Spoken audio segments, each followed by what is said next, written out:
Happy Sunday, happy Mother's Day. We've got this dreary weather to continue, unfortunately, through the night as we are under the envelope of this big area of low pressure still spinning offshore. And the problem is that's where it's going to stay for the next 24 to 48 hours.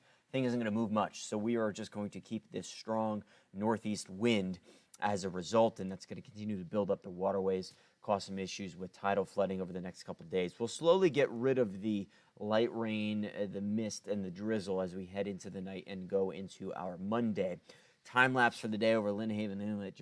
It was not the nicest day for Mom on a Sunday on Mother's Day. Hopefully we're able to spoil her in other ways to celebrate our Sunday and our Mother's Day. We still have winds gusting over 30 miles an hour, close to 40 in spots around the waterways.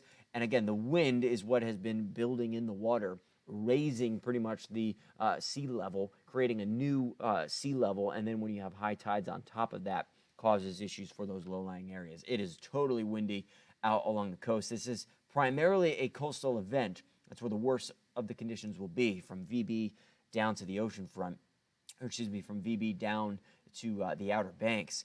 And that wind pushing in the tide will cause some issues with the next several high tide cycles. We'll keep the wind through the night tonight.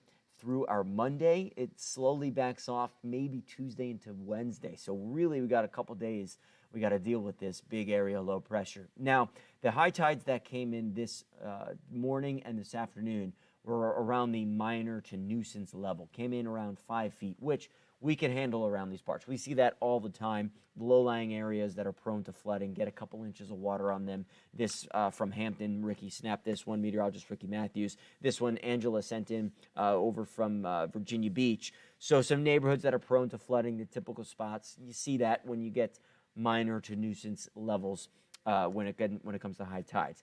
The problem is when we move forward, the cumulative effect of this wind, days and days of it, building up the water, may bring our high tide to around 6 feet. Monday morning, Monday afternoon, Tuesday morning, and Tuesday afternoon. That's projected. And with that being said, that minor to nuisance flooding, from some of the images I showed you, may add several more inches to maybe a foot of water on top of that. So there's going to be some bigger issues moving forward in the next couple high tide cycles. Also, something that we have to keep in mind is that the low tide cycles in between are also elevated, right? The water's not really going to totally retreat. We'll see dry roads, and then the water comes back. Once it's elevated and on the roadways, standing water may be around for the next 24 to 48 hours. We'll be near 50 degrees tonight, and then we're stuck in the 50s for Monday with the wind sticking around. So just to recap, the light rain and drizzle and mist kind of tapers off tonight. We'll keep it around along the coastline for Monday. It should be a bit drier for those away from the coastline on Monday. We'll keep the wind gusts to 30, and then we'll keep them to 40 plus along the waterways, and that tidal flooding will be an issue at least through Monday and Tuesday's high tide cycles. The area low pressure slowly eases and wanes as we head into Wednesday. Maybe we get a little sun.